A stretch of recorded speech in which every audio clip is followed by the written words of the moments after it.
Good afternoon and welcome back to Preserving with Penny Pinching Sue. This afternoon we're going to carry on with the theme of citrus, since it's winter in New Zealand and there's an abundance of citrus on the trees. We're going to make some lemon lime shredded marmalade. So I am literally going to just peel the rind off of the lemons and the limes. I also have this device, which is actually very cool too, so that can shred it thinly. So you can either use something like this, you could use a box grater, or you could use a microplane. See, we have shredded all the peel from the lemons and limes. And now we're going to place that on the hob and just let it cook until all the rind is tender. Just chop up the fruit randomly and put it in this big pot here, just like this. All the lemons and limes go together. All the pips can go in as well. So we've got 5 cups of water with all the citrus chopped up. We're going to put that on the hob, bring it to the boil, and then we're going to simmer it for 30 minutes. When we simmer it, we just cover it, but not fully. We're going to actually take out all the pulp and put it in this bag. We've got all that there. And we're just going to hang it. So I'm going to hang it and leave it to drip overnight. Now you only want to leave it 10 to 12 hours. You don't want to leave it any longer because the pectin in the fruit will start to deteriorate. So we just leave it there overnight. It has stopped dripping, and now it's time to actually do the next step, which is to measure out the fruit. So we're going to measure it by pouring it into this jug. Lovely. Okay, so it's approximately 3 cups. So we need to know the measure because we're going to do equal amounts of sugar. So with 3 cups of juice, we're going to add 3 cups of sugar. But we're just going to warm this up first. So let's pop this on the hob. And it can start warming before we do the sugar. And we'll put these jars in the oven. I love these little jars.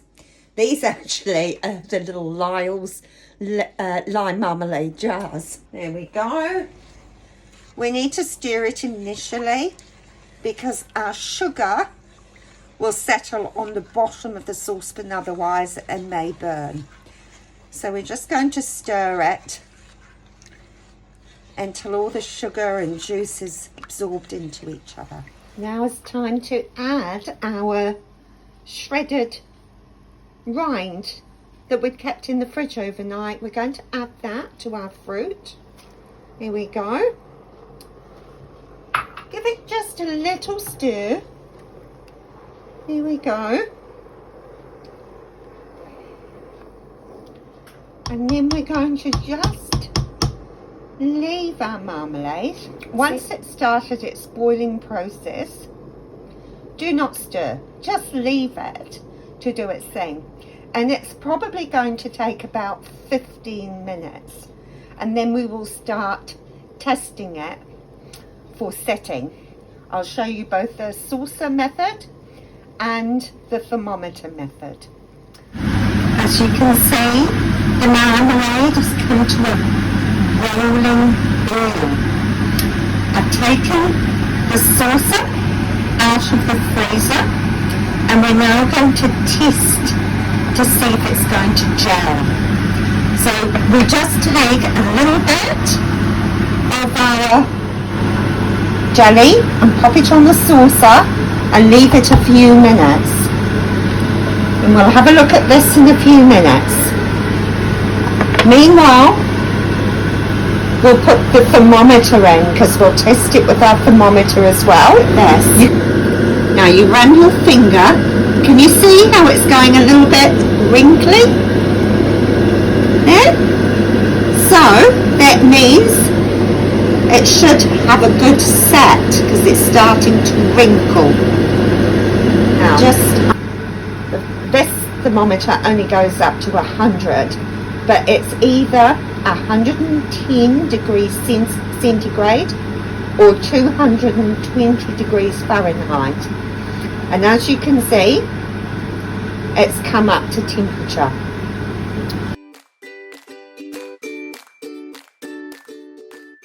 So we'll just skim that out. Now, that looks perfect. Sometimes you find there's a lot of scum in the jam, so you skim, and if there's still some remaining, then you can add not as much as that, half of that, a knob of butter, and stir that in, and it will get the scum to go dissipate. So just keep it beautiful.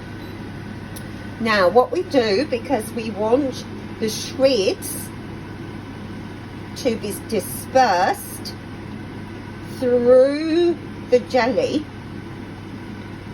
here we go, we're going to disperse the shreds through the jelly, and in order for that to suspend itself in the jelly in the jar, we need to leave it like that for 5 to 10 minutes before we put it into the bottles. Right, I've got the jars out of the oven so they're nice and hot and sterilised. The marmalade is ready to bottle, and I'm going to use the ladle. So I'll just give it one last stir just to distribute that.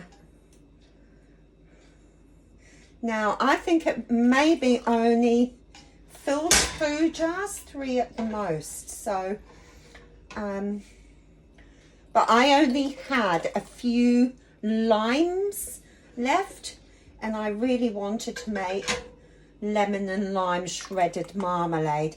Ordinarily I would double this recipe. However, I would not triple the recipe because as I said before, you need to get it to come to a quick rolling boil. One on that one, tighten it up, and one on the little jar.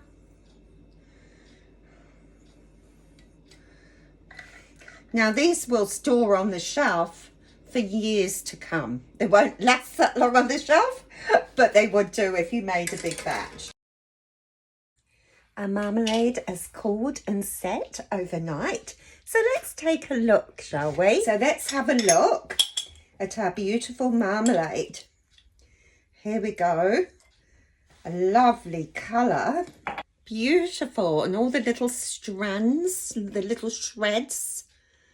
Absolutely beautiful. I don't have any dehydrated limes or lemons at the moment, which would be ideal, but you can actually make them into a beautiful gift. So I bought some of these little gift tags, just cheap from Kmart for those New Zealanders, and threaded a piece of the orange around, and then you can just tie it round the jar, write to who it is, and label your fruit, your marmalade, with the date, and then just tie them around. Does that not look absolutely beautiful? Such a lovely gift. So that's us for today from Penny Pinching Sue. Have a wonderful day.